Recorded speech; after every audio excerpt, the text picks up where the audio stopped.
नमस्कार मित्रांनो, रोहन टेक्निकल चॅनलमध्ये आपलं स्वागत आहे. आज आपल्याकडं एक CRT टी व्ही, चायना कंपनीचा CRT टी व्ही रिपेअरसाठी आलेला आहे. आपण टी व्हीचं किट बघू शकता. यामध्ये चायना किट वापरलेलं आहे. टी व्हीसाठी मॉनिटर ट्यूब वापरलेली आहे. आणि आता मी टी व्हीला सप्लाय ऑन करत आहे. मी टी व्हीला आता पॉवर सप्लाय टी व्हीचा ऑन केलेला आहे. टी व्हीच्या स्क्रीनवरती आपण बघू शकता. टी व्हीचे पिक्चर आपण बघू शकता. जसं की आपल्या लक्षात येते, या पॉईंटला डी फोकस असं म्हणलं जाते. हा प्रॉब्लेम आता मी तुमच्यासमोर 2 मिनिटांमध्ये सॉल्व्ह करून दाखवणार आहे. या प्रॉब्लेमला सॉल्व्ह करण्यासाठी आपल्याला टी व्हीचा फक्त एक पार्ट चेंज करायचा आहे. कोणता पार्ट मी आपणास झूम करून दाखवत आहे. CRT बेसला आपण चेक करत आहोत. आता मी टी व्हीची लाईन बंद करत आहे आणि आपल्याला डी सोल्डरच्या सहाय्याने आपल्याला जो पार्ट रिमूव्ह करायचा आहे तो पार्ट आहे टी व्हीचा बेस.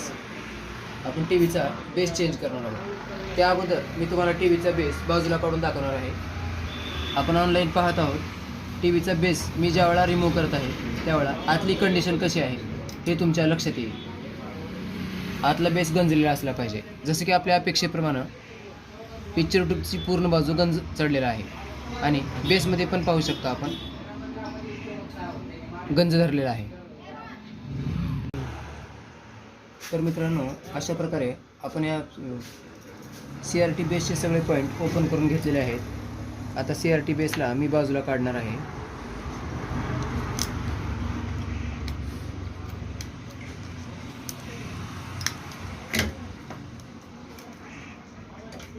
हा CRT बेस व्यवस्थितपणे बाजूला काढून घेतल्यानंतर याच्या जागेवर मी एक नवीन CRT बेस लावणार आहे.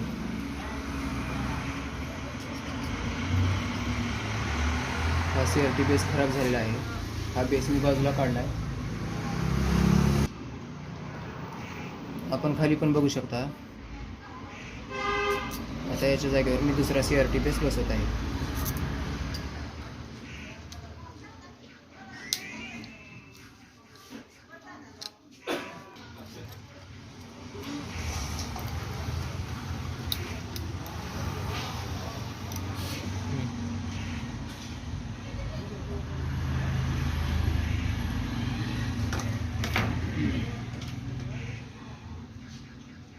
हा CRT बेस लावल्यानंतर याचे मी काही पॉईंट अगोदर सोल्डर करून घेणार आहे, जेणेकरून CRT बेस खाली पडणार नाही किंवा गळणार नाही.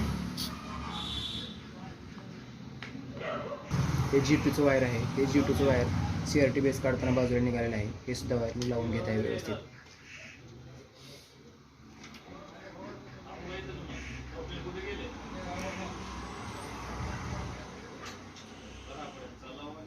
आणि आता आपण इकडं ट्यूबकडे पाहणार आहोत. ट्यूबला खूप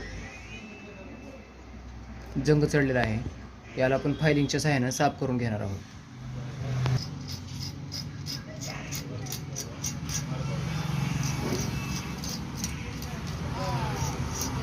एकदम हलक्या हाताने साफ करायचे पॉलिश पेपर सहाय्यानं, नाहीतर ही ट्यूब डॅमेज होऊ शकते. याचे पॉईंट तुटायची सुद्धा भीती असू शकते.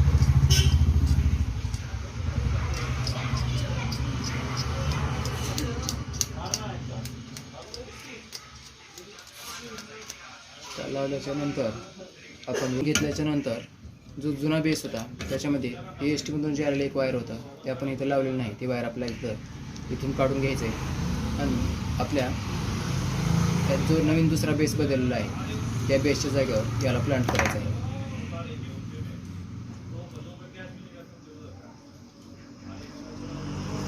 हे वायर आपण नवीन बेसला लावत आहोत.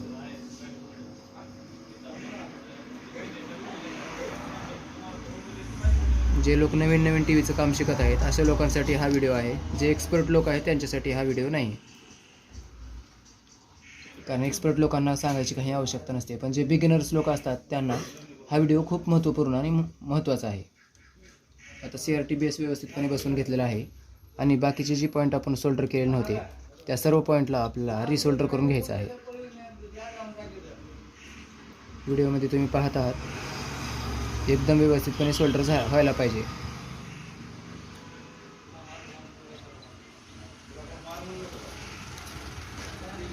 हा G2चा पॉईंट आहे. याच्यासोबत एक G2 बनवून आलेली वायरसुद्धा आहे. इथं सोल्डर आणि इथं खाली PF आहे. इथं सोल्डर करत असताना थोडी काळजीपूर्वक सोल्डर करायची आहे.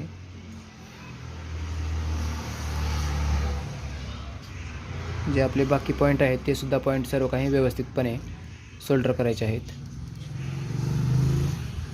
आणि हे सर्वात खालचा ग्राउंड पॉईंट आहे, याला सुद्धा व्यवस्थितपणे आणि आठवणीनं सोल्डर करायचं आहे. आता सर्व सोल्डर आपले व्यवस्थित झालेले आहेत. सर्व सोल्डर झाल्याच्या नंतर आपल्याला चेक करायचं आहे आपल्या ट्यूबला ग्राउंड वायर लावलेली आहे का, कारण ह्या ग्राउंड वायरचा खूप मोठी भूमिका आहे याच्यामध्ये. व्यवस्थित लावल्यानंतर आपल्याला परत एकदा TV चेक करून पाहायचा आहे. आपण TVला आता लाईन देणार आहोत. आपण TVची स्क्रीन बघू शकता. आता मी TV चालू करत आहे.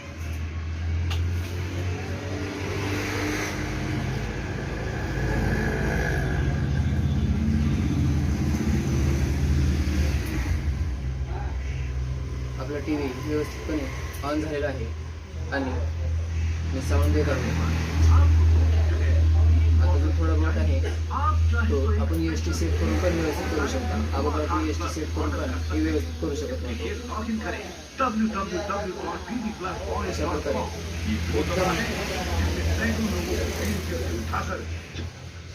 आपण चेक करू शकता. TV आपला 2 मिनिटांमध्ये ओके झालेला आहे. धन्यवाद मित्रांनो. अशाच प्रकारच्या नवनवीन व्हिडिओसाठी आपल्या रोहन टेक्निकल या चॅनलला लाईक आणि सबस्क्राईब करायला विसरू नका. आपण भेटणार आहोत अशाच प्रकारच्या एका नवीन लेटेस्ट अपडेटसह, एका नवीन व्हिडिओसह.